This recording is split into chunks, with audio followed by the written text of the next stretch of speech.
So now I'm going to cut the joint, and for this joint I'm going to cut straight across, similar to what I did for the bluegill swim bait a couple videos ago.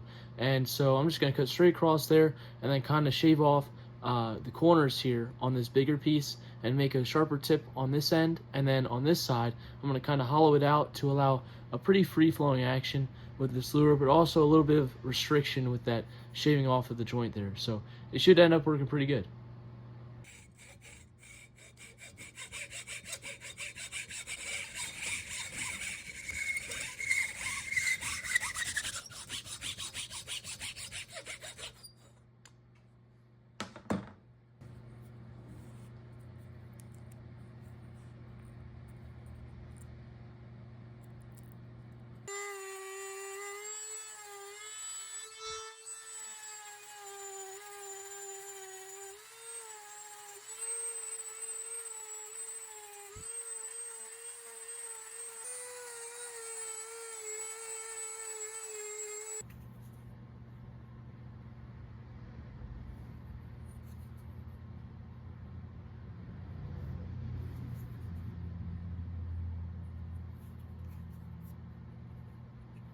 Alright, now for the hardware.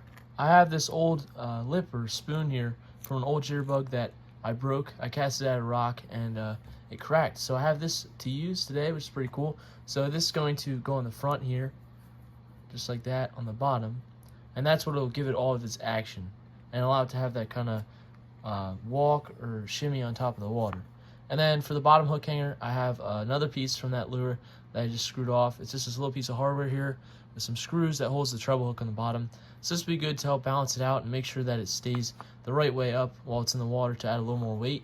And then for the back hook hanger, I just have this little eyelet here that I'm going to screw in. And then for the joint, I'm just going to twist that myself like I normally do with some 20-pound steel wire. So that'll be the next step. I didn't put anything in fully yet, but that's just pretty much what it'll look like.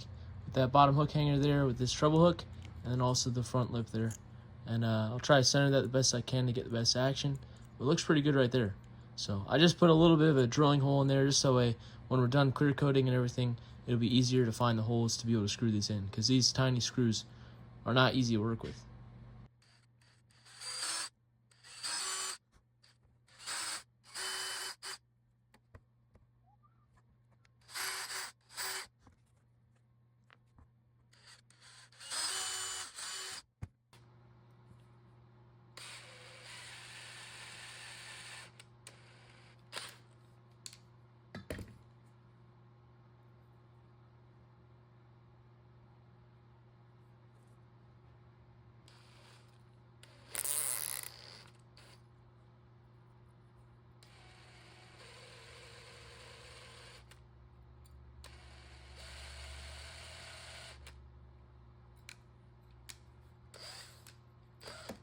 So that's how I make my interlocking connections. It's essentially the same process as making the eyelets the way I normally do, and that's just by twisting the wire over a nail or something round like this.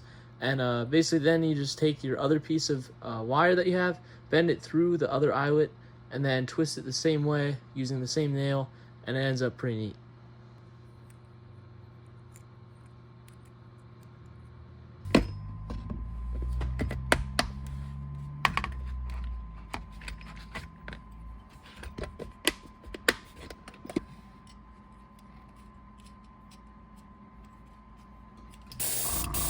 The wood's all sealed, so now I'm going to start with a white base coat.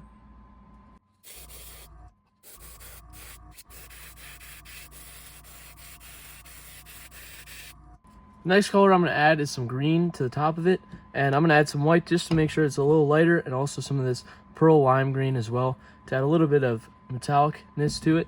And I'm going to be going for a frog pattern, so it's going to be a pretty simple paint scheme, but I think it'll look pretty good for topwater bait.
So that is the finished up jointed jitterbug lure.